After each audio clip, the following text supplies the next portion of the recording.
First and foremost, it's a pleasure for me to be on Live at 9.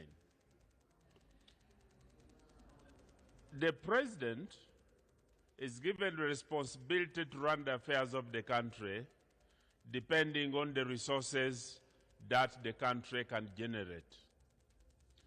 When we have problems like landslides, there is no way government will stick to its normal program, but it will shift funds to ensure that they save the lives of the people who are affected by the landslides.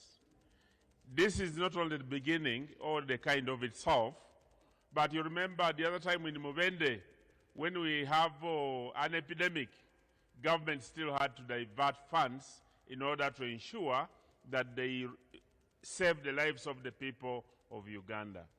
So we have been fulfilling pledges. We have fulfilled a number of pledges, but there are also a number of pledges that are not yet fulfilled, like some of the roads in Bududa, they have not been constructed yet, and the people are raising concern. But if you are the one at this time, would you deal with the roads or would you deal with the mudslides in order to save the lives of the people of Bulambuli and the other areas that are affected? So NRM is fulfilling the pledges, but amidst the challenges and the work that emerges because of the current problems. In the region say you have not been to the region since the last elections. Why did you abandon them?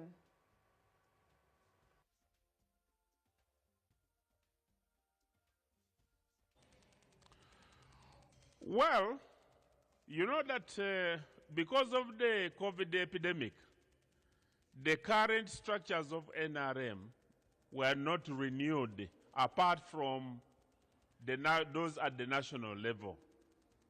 Because of that, therefore, there are a number of scheduled meetings that should have taken place. For instance, district conferences that have not taken place. We should have also conducted the elections in order to renew the offices for the young people. Because when you look at our structure for the Youth League, it is basically full of people who are no longer described as youth. These are challenges that are acknowledged. But I want to tell you that the meeting that we have had today is a meeting that has been running throughout the whole country. This is not election time. We're only updating the registers, and we invited the leaders to brief them on the progress of digitization of the registers and carrying the Secretary General's message.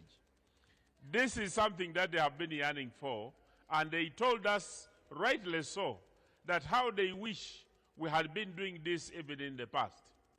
We have given them an assurance that going forward, what we are going to do, immediately we conclude the structure elections next year, we are going to convene meetings to train our leaders and also train them in the ideology of the party, but also in the governance structures on how management of parties is done or how parties are run elsewhere. We are sorry for not doing it early, but I want to assure you that we are not going to repeat the previous mistakes for which they have been complaining about.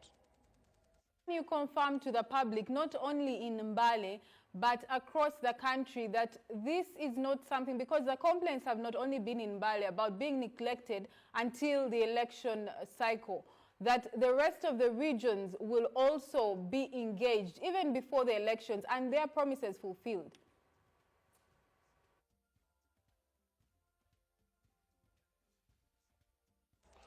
We have been doing the same explanations in all the areas that we have been visiting. Recently, we had a very big team that was visiting northern Uganda in the areas of Dokolo and Lango sub-region. We also had another team that was in the Busoga sub-region. And even recently, when we were in Kisoro, these are the same issues that have been raised wherever we have had an opportunity to interact with our leaders. There could have been challenges in the past. Some of these were financial, some of these were organizational, and some of them were ideological. But going forward, we have given them an assurance that the national chairman has directed us to ensure that there is continuous mobilization, continuous interaction with the population, explaining what the manifesto promises the people of Uganda, where it hasn't been delivered, explaining to them why the promised manifesto pledges haven't been delivered like it had been promised. And I believe that this is going to be done throughout the country whenever the resources permit the members of the party to go around explaining to the population. Thank you very much for making time for us tonight.